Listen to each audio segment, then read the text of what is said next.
Sorry na talaga.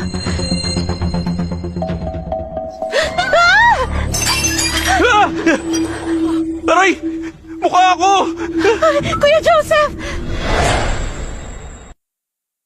Davey, ako na! Mukha ako! Paano na?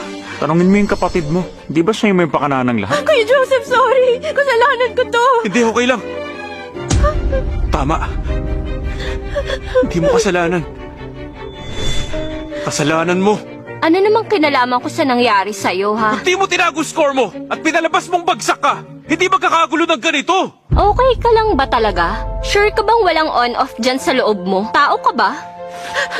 Kuya Joseph, sorry talaga. Kasalanan ko kung bakit nasugatan ang mukha mo. Nancy, tama na nga yan. Hindi mo kasalanan. Hindi! Kasalanan ko lahat to! Nancy! Tumigil ka na nga! I'm sorry. I'm sorry. Sorry, Kuya Joseph.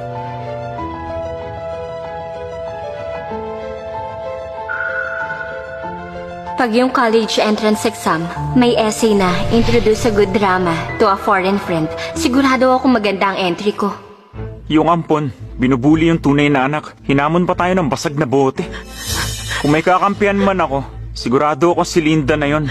At hindi ko susuportahan yung mapagpanggap na tulad mo. Ethan, tama na. Huwag ka nang dumagdag. Kuya, sorry talaga.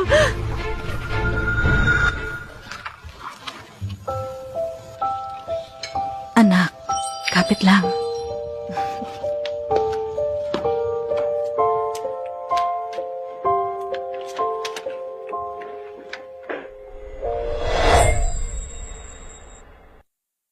Grabe sugat niya. Charles, pagamot mo siya. Sama ako. Linda, sorry. Ngayon ko lang napansin. Napabayaan kita. Well, tunay kitang anak. Pero, nabigo kita. Okay lang, di ko kailangan ng apology. Pati na rin pagmamahal. Okay ako mag-isa, mas nakakapag-aral ako. Sige, Linda. Grabe ang galing mo. Taas na nakuha mong score. 719. Anak nga talaga kita. Paano ako? Di ba sabi niya? Sabi niya anak niya rin daw ako. Linda, anong masasabi mo sa mga Miller? Lalo na si Ethan. Alam mo bang bagay kayong dalawa? Alam mo ba yung sinasabi mo? Senior high school lang ako, tapos nirereto mo na ako. Hindi. Hindi yun ang ibig ko sabihin. Hindi ngayon. Sa future. Sa future, baka gusto mo siyang kilalaning maigi. Yung mga Miller, okay sila. Dahil kay Linda Walker.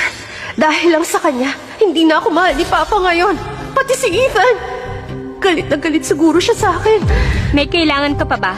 Kung wala na, mag-aaral na ako. Linda, pwede kitang tulungan lumipat sa advanced class. Yung mga teachers Hindi. Hindi ko akalain ganito tong mamang to. Akalain mo, gusto niya pa akong gamitin para maging tulay sa school director? Grabe, hindi ako Virgin Mary ng Notre Dame.